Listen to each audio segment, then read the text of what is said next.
ये आकाशवाणी है। प्रस्तुत है कार्यक्रम सुर्खियों में। इसके अंतर्गत सुनिए केंद्रीय मंत्रिमंडल के निर्णयों पर चर्चा। इसमें भाग ले रहे हैं राजनीतिक विश्लेषक अशोक टंडन और आकाशवाणी संवाददाता कमल कुमार प्रजापति। प्रधानमंत्री की अध्यक्षता में आज केंद्रीय मंत्रिमंडल की बैठक हुई और इस बैठक में कई अहम निर्णय लिए गए जिन पर आज मुख्य रूप से हम चर्चा कर रहे हैं। पहले अहम निर्णय में भारत में सेमीकंडक्टर और डिस्प्ले मैन्युफैक्चरिंग के इकोसिस्टम को तैयार करने का निर्णय लिया गया। एक अन्य निर्णय में डेबिट, रुपे कार्ड और यूपीआई से भुगतान करने पर इंसेंटिव की योजना को मंजूरी दी गई। और एक महत्वपूर्ण निर्णय में आज प्रधानमंत्री कृषि सिंचाई योजना के अंतर्गत जो परियोजनाएं चल रही हैं और जो कुछ नई परियोजनाएं हैं उनको लेकर योजना को 2026 तक जारी रखने का निर्णय लिया गया। और इसमें जो रेणुका जी और यमुना पर लखवार बांध परियोजना है उनके बारे में भी अहम निर्णय लिया गया। सबसे पहले हम जो आज केंद्रीय मंत्रिमंडल ने प्रधानमंत्री कृषि सिंचाई योजना को लेकर 2026 तक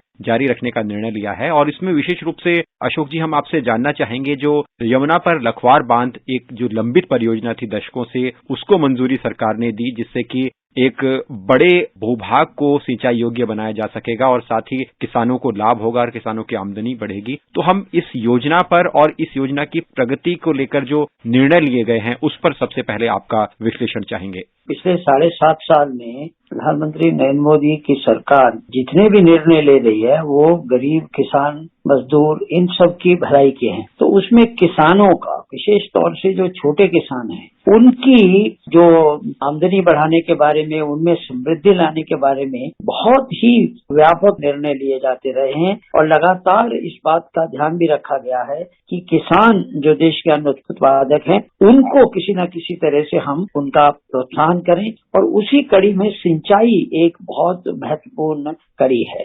तो सिंचाई की परियोजनाएं देश भर में चलती हैं। उसी कड़ी में ये जो प्रधानमंत्री कृषि सिंचाई योजना है, इसको आपने ठीक कहा कि अब इसको 2026 तक बढ़ा दिया गया है। 5 साल और ये सिंचाई योजना जो है ये लागू रहेगी और इसमें केंद्र सरकार का जो योगदान है वो राज्यों को भी दिया जाए। कुल जो 93,068 करोड़ रुपए का जो इसमें प्रावधान है उसमें से 37,454 करोड़ तो केंद्र सरकार राज्य सरकारों को देगी ताकि ये प्रधानमंत्री कृषि सिंचाई योजना को राज्य स्तर पर भी इसको आगे बढ़ाया जाए। और उसमें 22 लाख किसानों को लाभ होगा और इनमें से 2.5 लाख किसान तो ऐसे हैं जिनको हम अनुसूचित वर्ग के किसान कहते हैं और 2 लाख ऐसे हैं जो जनजाति वर्ग के किसान हैं, यानी हमारे आदिवासी क्षेत्रों में जो खेती करते हैं, किसान हैं, छोटी छोटी उनके पास लैंड होल्डिंग है, उनको भी इस योजनाओं का लाभ होगा। 2 प्रोजेक्ट की आपने बात की, रेणुका जी हिमाचल प्रदेश में और लखवार उत्तराखंड में, कि लगातार सिंचाई के लिए दिल्ली तक भी पानी आता है। और जिन और राज्यों को लाभ होने वाला है, हिमाचल तो है ही, उत्तराखंड भी है, उत्तर प्रदेश, हरियाणा,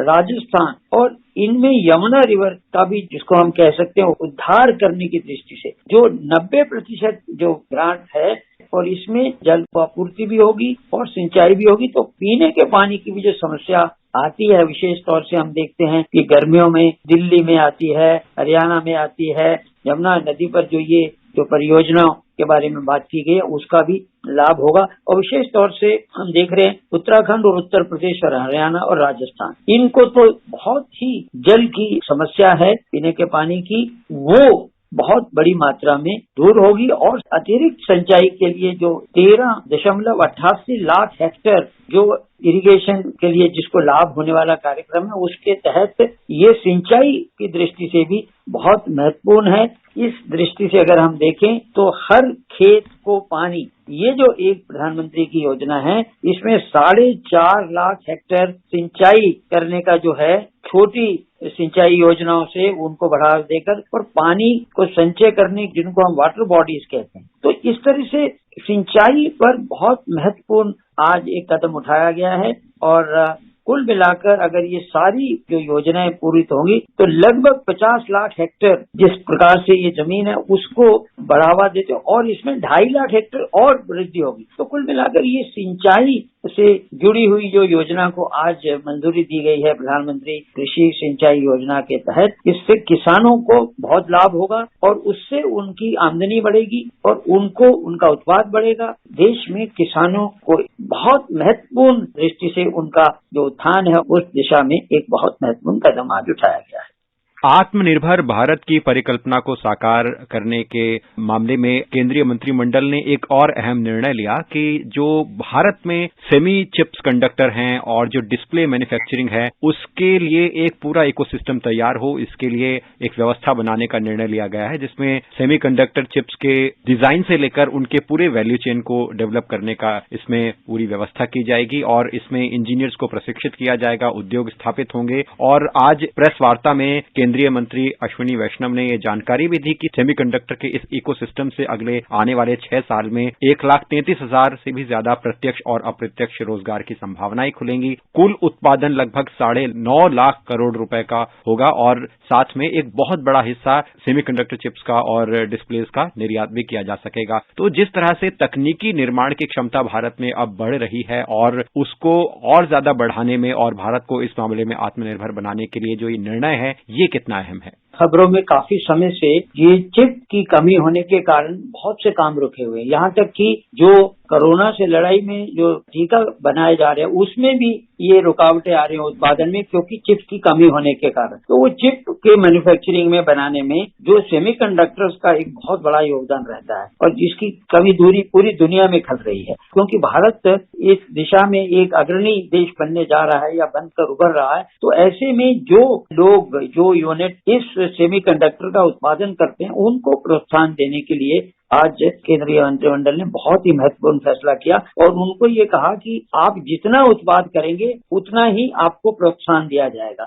माइक्रोचिप की कमी के चलते ये इसमें सारी इंडस्ट्रियल प्रोडक्शन जो है वो प्रभावित हो रही है। तो सरकार ने इन कंपनियों को फायदा पहुंचाने की दृष्टि से इनको प्रोत्साहन करने की दृष्टि से इस योजना उसको मंजूरी दी है और उसके चलते जैसे ने ठीक कहा कि जो सूचना प्रौद्योगिकी मंत्री अश्विनी वैष्णव जी ने भी ब्रीफिंग की और केंद्रीय सूचना प्रसारण मंत्री अनुराग ठाकुर ने भी ये बात कही कि ये जो निर्णय लिया गया है ये प्रधानमंत्री की आत्मनिर्भर भारत की सोच को और मजबूत करेगा। इस दिशा में भारत में सेमीकंडक्टर और डिस्प्ले मैन्युफैक्चरिंग के संपूर्ण इकोसिस्टम जो स्थापित करने की महत्वपूर्ण योजना है अगले 6 साल में 76,000 करोड़ रुपए का खर्च किया जाएगा। इससे आत्मनिर्भर भारत की सोच जो है उसको और मजबूती मिलेगी। जिस प्रकार से भारत प्रौद्योगिकी के क्षेत्र में दुनिया में एक super power IT super power बन रहा है उसमें भी हम बाहर भी ये जो सेमीकंडक्टर्स हैं उनको हम बाहर के देशों की भी सहायता कर पाएंगे। तो इस दृष्टि से ये निर्णय मैं समझता हूँ काफी महत्वपूर्ण हुआ है। आज बीते सालों में हमने देखा कि डिजिटल तरीके से लेन देन को बढ़ावा दिया गया है सरकार द्वारा और इसी बात को और प्रोत्साहित करने के लिए और डिजिटल ट्रांजैक्शन और ज्यादा बढ़े इसके लिए सरकार ने आज ये निर्णय लिया कि जो रुपे डेबिट कार्ड हैं और यूपीआई से भुगतान है उस पर इंसेंटिव दिया जाए और आने वाले 1 साल में इसमें लगभग 1,300 करोड़ रुपए का सरकार द्वारा खर्च किया जाएगा। जिस तरह से सरकार डिजिटल ट्रांजैक्शन को बढ़ावा दे रही है और आज का ये निर्णय उसमें और एडिशन है, इसे आप कैसे देखते हैं? देखिए हम देख रहे हैं कि लगातार लोग जो हैं अब डिजिटल पेमेंट की ओर जा रहे हैं। कोरोना के काल में तो बहुत बड़ी मात्रा में डिजिटल पेमेंट प्रभावी हुई थी लेकिन अभी भी बहुत तेजी से लोग ये डिजिटल प्लेटफॉर्म से जो इसका इस्तेमाल कर रहे हैं ट्रांजैक्शन कर रहे हैं और रिजर्व बैंक के आंकड़े भी बताते हैं कि तेजी से बढ़ रहा है। तो इस क्षेत्र में लोगों को और प्रोत्साहन देने की भी जरूरत है। तो इसीलिए सरकार ने डिजिटल ट्रांजैक्शन इंसेंटिव के लिए 1,300 करोड़ रुपए मंजूर किए हैं और ये उम्मीद की जाएगी कि रुपे का जो डेबिट कार्ड है या कम वैल्यू के भीम के यूपीआई हैं उनको और प्रोत्साहन मिलेगा और अधिक से अधिक लोग जो हैं अब डिजिटल पेमेंट की ओर बढ़ेंगे। ये सरकार का जो ये भी एक तरह से आत्मनिर्भर भारत या नया भारत ये निर्माण के वो जितने भी प्रयास हैं भारत के उसमें ये बहुत कारगर सिद्ध होगा। चलते चलते अपने श्रोताओं को ये जानकारी भी देना चाहेंगे कि इस यानी बीते नवंबर के महीने में रिकॉर्ड 423 करोड़ डिजिटल ट्रांजैक्शन हुए और लगभग 7.5 लाख करोड़ रुपए इस वैल्यू का डिजिटल ट्रांजैक्शन हुआ इस महीने में, जो कि एक रिकॉर्ड है। अशोक जी, आपका हमसे जुड़ने के लिए बहुत बहुत धन्यवाद। धन्यवाद। अभी आप सुन रहे थे केंद्रीय मंत्रिमंडल के निर्णयों पर चर्चा। इसमें भाग ले रहे थे राजनीतिक विश्लेषक अशोक टंडन और आकाशवाणी संवाददाता कमल कुमार प्रजापति। ये कार्यक्रम आकाशवाणी के समाचार सेवा प्रभाग द्वारा प्रस्तुत किया गया।